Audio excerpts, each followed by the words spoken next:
आप यह तो पाते ही हैं कि भगवान शंकर समाधि में बैठे हुए हैं। समाधि में क्योंकि बाहर दृष्टि डालने की जिसे कोई अपेक्षा नहीं है, जो अपने आत्म रूप में स्थित है, उसके लिए आवश्यक नहीं है कि वो बहिर्मुख होकर के संसार की ओर देखे। और यही शंकर जी की स्थिति है। और तब एक दैत्य उत्पन्न हो जाता है, और वो दैत्य जो है बड़ा अपने को बुद्धिमान मानने वाला है। वो तपस्या करता है, और साधना के बाद जब ब्रह्मा उससे पूछते हैं तुम क्या चाहते हो, तो उसने यही कहा कि मैं चाहता हूं कि मेरी मृत्यु न हो। ब्रह्मा ने कहा ये तो सृष्टि के नियम के विरुद्ध है, जन्म लेने के बाद मृत्यु होगी ही। और तब उसने अपनी बड़ी बुद्धिमत्ता से सोचा कि मैं इतनी चतुराई से वरदान मांगूं कि वो ब्रह्मा दे चाहे न दे, वो हमें तो मिल ही जाए। और तब उसने जो वरदान मांगा वो यह था कि अगर मेरी मृत्यु हो तो शंकर जी के पुत्र के हाथों से हो। थोड़ा गंभीर संकेत है, मैं आशा करता हूं आप एकाग्रता से समझेंगे। लेकिन इसके साथ साथ उसने एक वाक्य और जोड़ दिया। ब्रह्मा चाहते हैं तो मन से, ब्रह्मा के मानस पुत्र जो है नारद है, सनातन सनत कुमार है, शंकर जी भी मन से ही सृष्टि का निर्माण कर सकते हैं, तो शंकर जी मन से पुत्र को भी जन्म दे देंगे। इसलिए उसने जो वाक्य कहा वैसे थोड़ा अश्लील सा प्रतीत होता है, पर वो तो बहुत बड़े महत्व का वाक्य है। उसका वरदान ये था कि शंभु शुक्र संभूत सुत यही जीते रण सोई। भगवान शंकर के वीर्य से जिस पुत्र का जन्म हो उसी के द्वारा मेरा वध हो। अब इसका तात्विक पक्ष ये है कि एक व्यक्ति जो ब्रह्मचारी है उसका आनंद ऊर्ध्वगामी, वो ब्रह्म में स्थित होकर के आनंद का अनुभव करता है, और सांसारिक व्यक्ति जो है उसी आनंद को पाने के लिए अधोगामी होता है। जो ऊर्ध्व इंद्रियों से सुख पाले वो व्यक्ति महापुरुष है, और जिसके सुख के लिए का उसका आधा पतन या निम्न स्तर पर उतरना अपेक्षित है, वो तो संसार का ही व्यक्ति है। तो अब उसका अभिप्राय यह था कि शंकर जी जब समाधि में निरंतर ब्रह्म का अनुभव करते हैं तो अब वो नारी के द्वारा सुख के अनुभव की बात तो उनके अंतःकरण में आ ही नहीं सकती। तो इसका परिणाम यह होगा कि जो व्यक्ति अधूरा है वह सोचता है कि हम पत्नी के और विवाह के द्वारा सुख पाले, पर शंकर जी तो परमानंद में निमग्न है, लाग समाधि अखंड अपारा, तो न वो विवाह करेंगे, न पुत्र होगा, और न तो मैं मारा जाऊंगा। बड़ी जटिल सी बात हो गई। और इसका अभिप्राय यह है कि आगे चल करके और भी स्पष्ट कर दिया गया क्या यह जो काम की वृत्ति है वो प्रसंग ही जो है बड़ा दार्शनिक, और परिणाम होता है कि संसार में तारकासुर का राज्य हो जाता है। स्वर्ग पर भी तारकासुर अधिकार कर लेता है। और इसका अभिप्राय यह है कि श्रेष्ठ व्यक्ति यदि अंतर्मुख हो जाए, बाहर देखना बंद कर दे, तो बाहर संसार में किन लोगों का अधिकार होगा, किन लोगों की इच्छा की पूर्ति होगी, वो तो बुरे ही व्यक्ति होंगे। यही संकेत श्री भरत और भगवान राम के संवाद के संदर्भ में चित्रकूट में आया था। श्री भरत से जब अयोध्या में राज्य लेने का प्रस्ताव किया गया तो उन्होंने कहा कि आप जानते हैं कि अगर मैं सिंहासन पर बैठ जाऊंगा तो इसका परिणाम क्या होगा। आप लोग राजा की आवश्यकता का अनुभव यदि करते हैं तो आपने कभी ये सोचा कि भरत यदि राजा होगा तो उसका परिणाम क्या होगा? तो उन्होंने यही कहा कि मोहि हठि राज देहु जबहि रसा रसातल जाई ही तब। मेरे सिंहासन पर बैठते ही यह पृथ्वी जो है वो रसातल में चली जाएगी। अब श्री भरत ने एक वाक्य कहा। जब चित्रकूट में श्री भरत पधारे तो प्रभु ने एक ठीक इससे उल्टी बात कही। उन्होंने कहा, भरत तुम मुझे सत्यवादी मानते हो कि नहीं? महाराज आप तो सत्यवादी क्या, आप तो साक्षात सत्य के ही साकार रूप है। तो ये कहा कि महाराज तुम भरत, एक तो मैं सत्यनिष्ठ हूं और शंकर जी हमारे लिए सब कुछ है, तो मैं उनकी शपथ लेकर के एक बात कहूंगा। क्या कहूं? स्वभाव सत्य शिव साखी भरत भूमि रह राउरी राखी। मैं शंकर जी की शपथ लेकर के कहता हूं कि तुम स्वीकार करोगे तो ही पृथ्वी रहेगी, और तुमने अस्वीकार कर दिया तो रसातल में चली जाएगी। तो दोनों तो बिल्कुल एक दूसरे से विरोधी बात कह रहे हैं, पर दोनों के भाव पर दृष्टि डालिए। श्री भरत से कोई पूछे, इतने बुरे से बुरे व्यक्ति सिंहासन पर बैठते हैं और पृथ्वी रसातल में नहीं जाती, और आप में ही ऐसी क्या विचित्रता है कि आपके पाप के कारण पृथ्वी रसातल में चली जाएगी? श्री भरत का तात्पर्य था कि जिस व्यक्ति के प्रति लोगों की ये धारणा हो कि ये बहुत बुरा है, पापी है, अन्यायी है, तो उसको तो स्वाभाविक रूप से लोग उसी दृष्टि से देखते। पर अगर किसी के विषय में यह विश्वास हो कि नहीं ये तो बड़े सज्जन है, बड़े त्यागी है, बड़े महापुरुष, और इस विश्वास के बाद उस व्यक्ति के द्वारा अगर विश्वासघात हो तो बुरे व्यक्ति के द्वारा किए गए कार्य से उतनी चोट नहीं लगेगी जितनी जिस व्यक्ति को हम भला मानते हैं उसके द्वारा किए गए कार्य से। श्री भरत का तात्पर्य था कि आज तक असुरों ने ही अपने आप को पृथ्वी का स्वामी मानने की चेष्टा किया। उन्होंने अपने आप को माना कि मैं पृथ्वी का स्वामी। उनकी उस दुष्ट बुरी चेष्टा को पृथ्वी यह मान के चलती थी कि ये तो दुर्वृत्ति है ही और इनका विनाश तो भगवान के द्वारा होगा ही। लेकिन मेरे विषय में तो प्रसिद्ध है कि भरत तो श्री राम के छोटे भाई है। बल्कि यही वाक्य लक्ष्मण जी ने कहा भी, जब चित्रकूट में सूचना मिली कि भरत जी आ रहे हैं, और यह इसके साथ साथ एक सूचना और आ गई कि सेना लेकर के आ रहे हैं, तो लक्ष्मण जी आवेश में आए, और जब वे युद्ध के लिए प्रस्तुत हो गए तो प्रभु ने कहा, लक्ष्मण आज तक तुमने तो कभी ऐसा क्रोध नहीं किया। अयोध्या से वे राज्य त्याग करके चलाया, तब तो तुम युद्ध के लिए तैयार नहीं हुए। आज तुम्हारे हृदय में इतना क्रोध क्यों आ गया?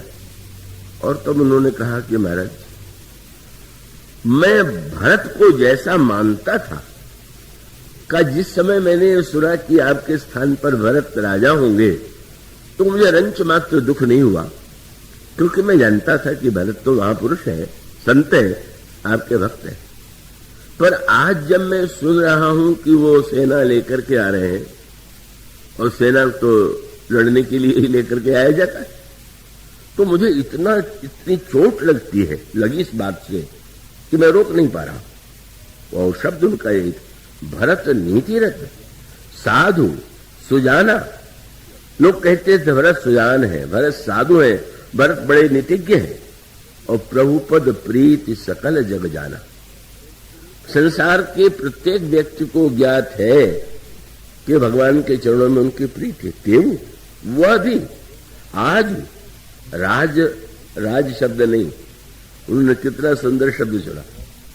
दूसरा कोई हो तो कहे कि राज्यपद शब्द का तो बार बार आया है, पर लक्ष्मण जी ने एक बड़ा सांकेतिक शब्द कहा, तेऊ आज राम पद पाई चले धर्म मर्यादा मिटाई। ये पद तो किसी व्यक्ति का नहीं है, पृथ्वी के स्वामी तो एकमात्र आप ही हैं। पर भरत भी अगर ऐसी वृत्ति ले चुके तो मुझे तो लगता है कि अब तो किसी पर विश्वास किया ही नहीं जाना चाहिए। और एक ही उपाय है कि राक्षसों का वध तो बाद में करेंगे, पहले नकली जो साधु प्रसिद्ध था हम पहले इसी को समाप्त कर दें। उनका भ्रम था, पर भ्रम होते हुए भी उनके मन में जो सबसे अधिक आघात लगा वो इसी बात से लगा। तो श्री भरत ने ये कहा कि अभी तक तो पृथ्वी या संसार के लोग इस रूप में देखते थे, लेकिन आप लोग जब मुझे सिंहासन पर बैठा देंगे तो पृथ्वी सोचेगी कि जब भरत जैसा व्यक्ति मुझ पर अधिकार की कल्पना कर रहा है, स्वामित्व की भावना अपने में ला रहा है, तो बस मैं रसातल में ही चली जाऊं, बिल्कुल नष्ट हो जाऊं, ये सिंहासन सहित ये व्यक्ति नष्ट हो जाए। इसलिए आप लोग मुझसे आग्रह मत कीजिए राज्य स्वीकार करने का। और भगवान राम ने जब इसका खंडन किया तो भगवान राम का तात्पर्य यह था कि भरत को तुम जैसे संत ही तो पृथ्वी को स्वीकार करके यह दिखला सकते हैं कि पृथ्वी को स्वीकार करने पर भी पृथ्वी के प्रति भोग की वृत्ति न हो, पृथ्वी के प्रति जो है स्वार्थ की वृत्ति न हो करके अपितु पृथ्वी को मां के रूप में देख करके जो मां पृथ्वी की सेवा करता हुआ दूसरों को भी धन्य बनावे। भरत, अगर तुम जैसे महापुरुष पृथ्वी को अस्वीकार करेंगे तो असुर तो स्वीकार करने के लिए तैयार है ही। तो मैं ये कहूंगा कि तुम जैसे संत को तो स्वीकार करके दिखाना चाहिए कि राजा बन जाना, सत्ता को स्वीकार कर लेना कोई पाप नहीं है। पाप तब है जब हमारे जीवन में पद मद बन जाए और हमारे जीवन में पतन और वो वृत्तियों का उदय हो।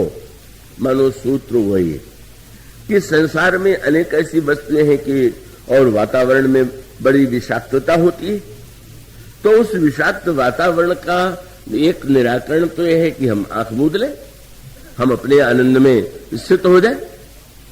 पर अपने आनंद में स्थित होने के बाद भी समाज की क्या स्थिति होगी, यही संकेत यहाँ पर शंकर जी यदि अंतर्मुख है, समाधि में है, तो उसका लाभ तो तारकासुर को मिलता है।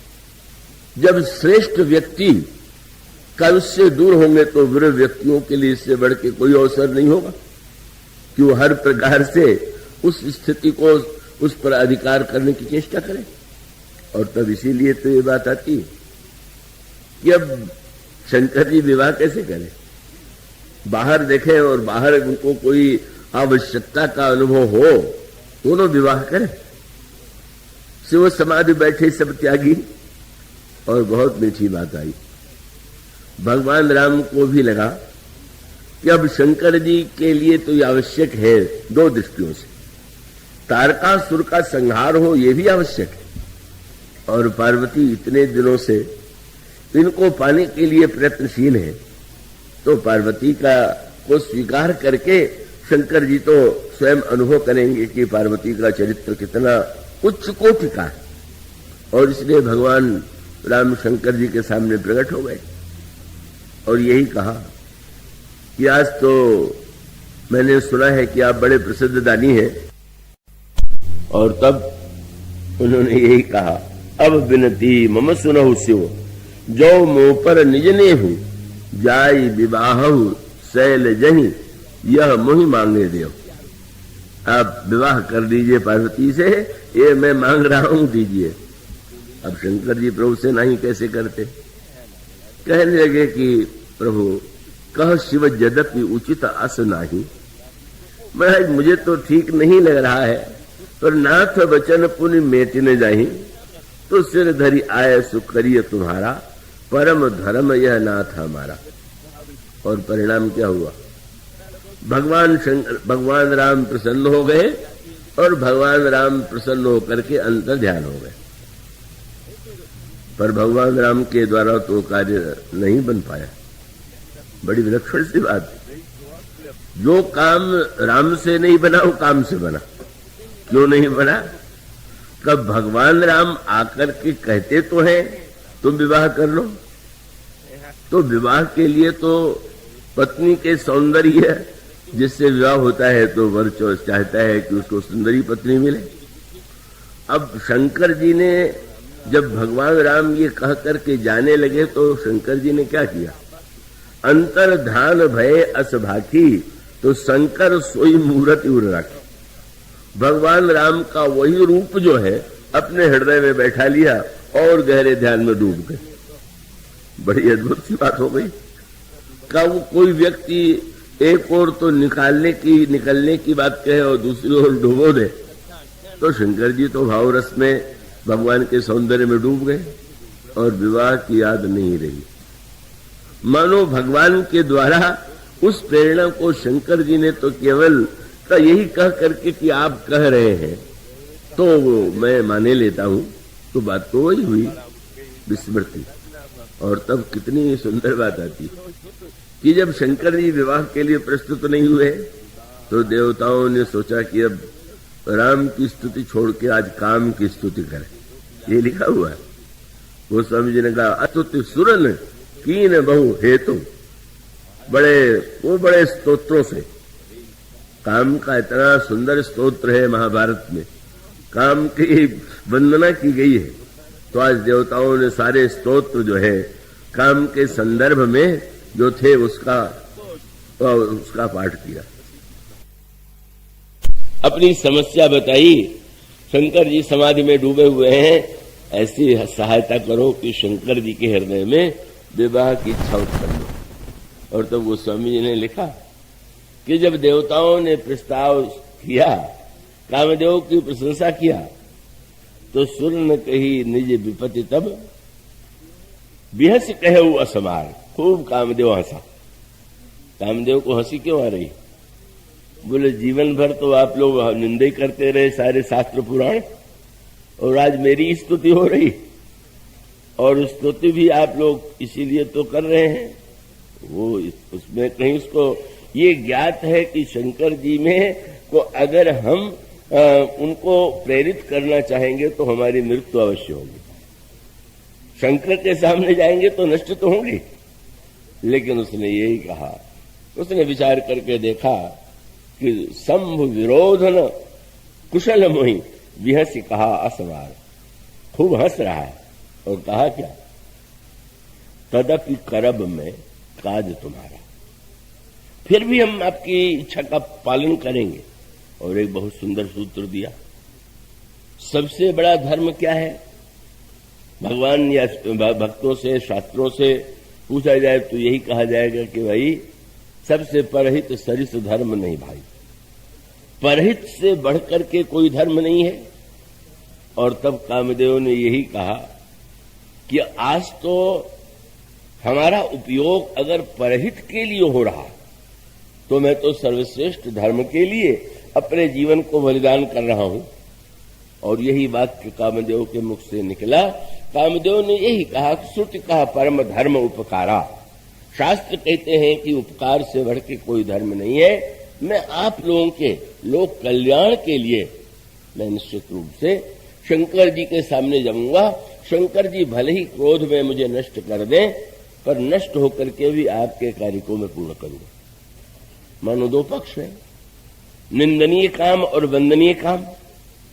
का उस काम को हम राक्षस माने कि उस काम को देवता माने? तो इसका अभिप्राय है कि काम जब विकृति और ऐसी मनुष्य के हृदय में वासना की सृष्टि कर दे कि जो अमंगलकारी है, तो वह मानो उसका राक्षस रूप हो जाएगा। और जब वह लोक कल्याण के लिए भगवान शंकर के अंतर्मन में काम की सृष्टि करता है, और सृष्टि करके कितना बड़ा महान, कैसा अद्भुत काम ने किया कार्य, शंकर जी के ऊपर बाण चलाया, और वो बाण इतना चमत्कारी था कि वो लगते ही शंकर जी की समाधि खुल गई। और इतना नहीं, शंकर जी के अंतर्मन में विवाह की इच्छा उत्पन्न हुई। और जब हुई तो होने के तत्काल बाद शंकर जी सोचने लगे कि अचानक आज तक जो वृत्ति मेरे मन में नहीं आई, आ कहां से गई? और तब उन्होंने कहा कि अच्छा, भीतर तो इसका कारण नहीं है, बाहर ही कहीं होगा। तो ढूंढने लगे तो दिखाई पड़ा आम के पत्ते की आड़ में काम। बस तब शंकर जी ने देखा और देखते ही तब शिव तीसर नैन उघारा, चितवत काम भयउ जरि छारा। भगवान शिव ने मानो उसको दंड देने के लिए कहा कि मैं राम के ध्यान में डूबा हुआ था और तुमने मेरा ध्यान उधर से हटाया, तो तुम्हारा नष्ट कर देना ही कल्याणकारी। जल करके भस्म हो गया। पर बड़ी मीठी बात है, जब वो काम जल के भस्म हो गया तो काम की पत्नी रति आ गई और रति ने भगवान शंकर से उलाहना दिया, आपने मेरे पति को दंड क्यों दिया? तो मेरी समाधि को भंग करके मेरे मन को बहिर्मुख बनाया, इसलिए दंड देना स्वाभाविक। तो रति ने कहा, महाराज आप तो समर्थ हैं, चाहे जो करिए, पर हमारे पति जो है दंड के नहीं पुरस्कार के पात्र हैं। क्यों? बोले आपके आराध्य जिनके आप ध्यान में डूबे रहते हैं, वो प्रभु जो है आपको आज्ञा दे गए विवाह कर लीजिए, और उन प्रभु की आज्ञा भूल गए और हमारे पति ने अगर याद दिला दिया तो प्रभु का ही तो काम किया, तो इसके लिए आपको पुरस्कार देना चाहिए कि दंड देना चाहिए? तो शंकर जी को पुरस्कार देना पड़ा और इतना बड़ा पुरस्कार उसको मिला कि वो तो संसार में भगवान को पाने के लिए निष्काम होना चाहिए। योग के द्वारा भगवान प्राप्त होते हैं, पर काम ने भगवान को किस रूप में पाया, उसके लिए यही कहना पड़ा कि भगवान शंकर को जब यदुवंश कृष्ण अवतारा कोई है हरण महामही भारा।